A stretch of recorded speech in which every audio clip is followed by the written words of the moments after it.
Hi everyone, welcome to Captivated YouTube. I'm here today with my friend Andrew Kooman. He is a writer for the page, stage, and the screen. And he has an upcoming play in Red Deer called She Has a Name. So I just wanted to chat a little bit about your life, what you do, and about your upcoming play. For as long as I've known you, you always have something creative on the go, and it always has a heart for justice. So how did that come about for you? Like, did you just wake up one day and say, I want to change the world, or how did that start for you? Yeah, it's good. You know, not all my writing is justice focused, but one of the main ways that I do write has been justice focused. And I was actually living in Asia working with Youth with a Mission, and I attended a conference, and it was all about how faith, art, and justice can come together and have synergy. And there was a time in my life where I was asking a lot of questions about faith and was really impacted by the stories of suffering of young children, trafficked, child soldiers, those sorts of things, and I kind of had a revelation that the suffering of Christ is the suffering of children around the world, and it really motivated me, compelled me, and engaged my heart to say, wow, what can I do to address these issues, because I felt that once I knew some of the information I had to respond to it, and I had a pen in my hand, and that was a way to do it. And so I had some amazing opportunities to write for publications that have gone around the world, been multi-translated, and have addressed different issues that women and children face globally. So, yeah, so that was kind of the start. Kind of stumbled into it, and here I am, I guess. Yeah. So how did your play She Has a Name come about? Yeah, well, I wanted to tell a story that made an issue like trafficking personal, because first of all, a lot of people don't even know that it's happening, but trafficking happens in every country in the world. It happens in Red Deer, Alberta. And you know, the statistics to me get overwhelming. 1.2 million children every year get trafficked into some, or forced into some facet of the sex trade, and that's like hard to come to terms with. So I wanted to tell a real story, a story of a real person. It's imagined, but to just highlight the reality of what a trafficking story would be like for one person, to make it human, so that you can just really compel people to care about the issue and introduce them to it. Right.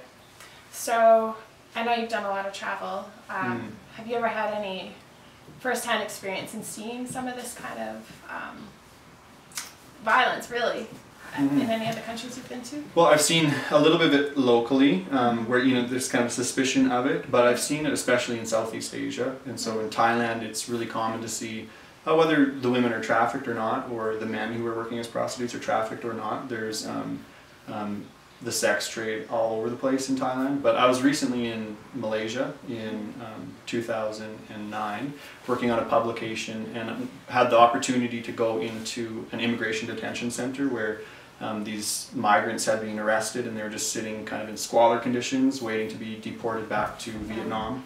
And 3 of the women that we met with were working as prostitutes in the immigration detention center, and they had been trafficked, it seemed. And we were able to get them tickets to go home to Vietnam. 2 of them begged us to let them stay because they could make a lot of money working as prostitutes in Malaysia. And one of them was thrilled to go home back to her family. So yeah, just seeing, like, they looked like no older than 16.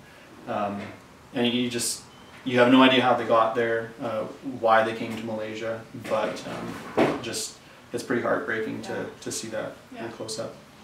So how do you, like, after you've traveled and come home, how do you try and incorporate a life of justice and a heart of justice in your everyday life?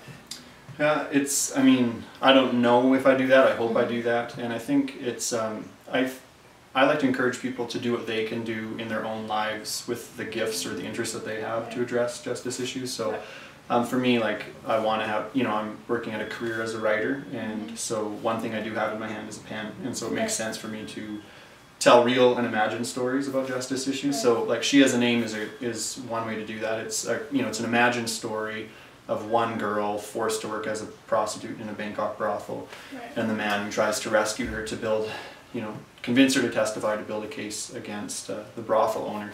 And, you know, it's just so one way is to imagine stories and as a way to engage people and introduce them to the issue. And so that, I feel a responsibility to do that. It's something I can do. And so, but, you know, just practical decisions, starting to realize that the things we buy, the things we think, the things we consume really affect, you know, people around the world. And so trying to become more conscious of that and more yeah, just make good decisions. Right. Yeah.